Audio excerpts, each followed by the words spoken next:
ISKCON मंदिर इतना profit America भेजता है जितना अमेरिका का कॉलगेट कंपनी नहीं भेज पाता है। इस्कॉन और गौ हत्या के बारे में एक नया बयान।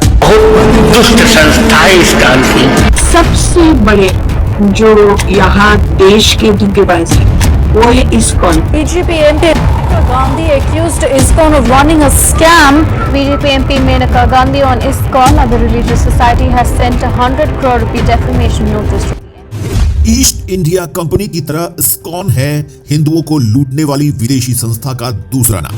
भारत का पैसा विदेशों में ले जाकर ये भारत को बना रहा है फिरंगियों का गुलाम। श्रील प्रभुपाद स्वामी जी का सपना हुआ खल्लास। पिछले 5 सालों के आरोपों में सामने आया इस्कॉन का असली सच। भारतीय धर्मगुरु कर रहे हैं इस्कॉन का खुलकर विरोध। दुष्ट संस्था बताकर दे रहे हैं इस्कॉन को धर्म भंग का दोष।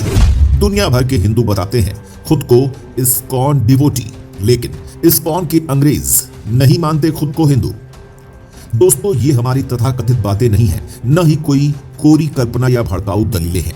ये हैं वो हेडलाइंस जो आजकल जोरों शोरों से मीडिया में सुर्खियां बटोर रही हैं, क्योंकि जो इस्कॉन दशकों से दुनिया भर में श्री कृष्ण और सनातन की भक्ति का ढिढोरा पीटता आया है, अब उसके काले कारनामों का सच दुनिया के सामने आने लगा है और श्रील प्रभुपाद जी का ये सपना अब चूर चूर होता दिख रहा है।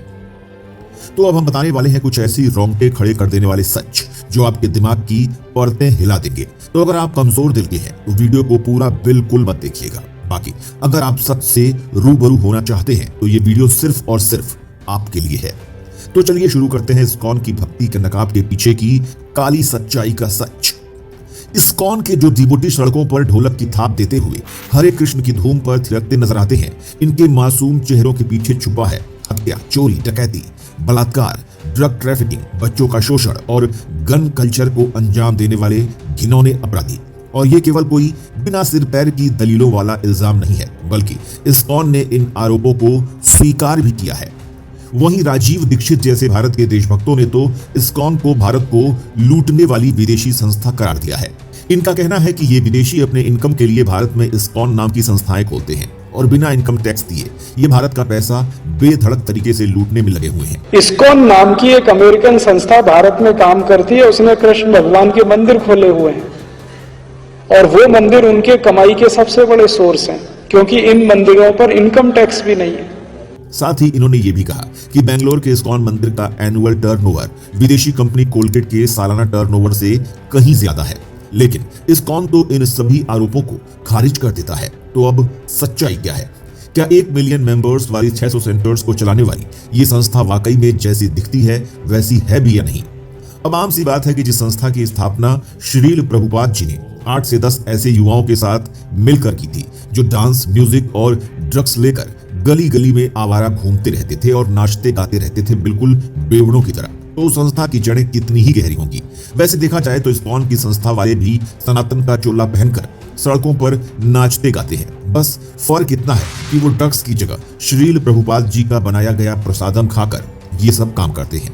अब क्या सारी गड़बड़ इस प्रसादम में है? चलिए इसका भी डेटा दिखाते हैं। तो 1966 में 8 से 10 हिप्पीज के साथ मिलकर श्रील प्रभुपाद जी की बनाई गई इस्कॉन। अब ये हिप्पीज कौन थे वो समझिए।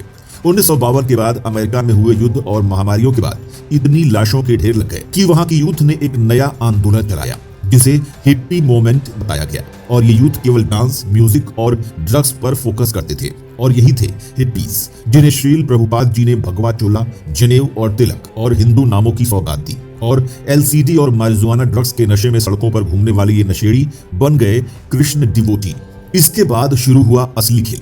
15 फरवरी 1981 को लॉस एंजलिस टाइम्स में हिंदुइज्म और श्री कृष्ण के नाम पर जमकर कीचड़ उछाला गया, क्योंकि इस्कॉन से जुड़े हुए कई लोगों पर हेरोइन और मैरिजुआना ड्रग्स ट्रैफिकिंग के संगीन आरोप लगे। लगुआना बीच पर मौजूद इस्कॉन टेम्पल के कई कृष्ण डिवोटीज पर ड्रग्स और मर्डर्स के चार्ज लगाए गए और उनके पास से कई मिलियन US की ड्रग्स बरामद हुए। लेकिन हैरानी ये थी कि ये लोग इस्कॉन मंदिर के खास सदस्य होने के साथ वहां के प्रसादम के इंचार्ज भी थे। अब आप खुद सोचो कि आखिर प्रसाद में ऐसा क्या खिलाते थे जो इस्कॉन डिवोटीज घंटों तक बिना थके हंसते झूमते गाते श्री कृष्ण का नाम जपते रहते थे। और ये सवाल पूछे गए थे लॉस एंजल्स टाइम्स की पत्रिका में, जिसका इस्कॉन डिवोटीज के पास कोई पुख्ता जवाब नहीं निकला। इतना ही नहीं, इस्कॉन डिवोटीज के ऊपर पाकिस्तान से हशीश ऑयल नाम का ड्रग्स स्मगलिंग के चार्ज भी लगाए गए थे और ये खबर 1979 के लॉस एंजलिस टाइम्स में पब्लिश हुई थी। इसके अलावा अमेरिका अथॉरिटीज ने 1980 में इस्कॉन डिवोटीज के ऊपर हथियारों को इकट्ठा करने, लोगों को ब्लैकमेल करने और स्मगलिंग करने जैसे सीरियस चार्जेस भी लगाए थे। और तो और इंडिया टुडे में इस्कॉन से जुड़े हुए गुरुकुल में पढ़ने वाले बच्चों के ऊपर यौन शोषण के आरोपों तक का खंडन इस्कॉन नहीं कर पाई थी। तो अब जो संस्था विदेशों में रहकर श्री कृष्ण के नाम पर रास लीला से लेकर कैरेक्टर ढीला तक की सारी हरकतें कर रही है और श्री कृष्ण को बदनाम करने पर तुली हुई है, क्या वो संस्था सनातनी हो सकती है? अपना जवाब कमेंट सेक्शन में बताइएगा और इस्कॉन के मुद्दे पर आने वाले अपने अगले वीडियो में हम और कुछ सच्चाई से पर्दा हटाने वाले हैं। तो तब तक के लिए इस वीडियो को ज्यादा से ज्यादा लोगों तक शेयर जरूर कीजिएगा।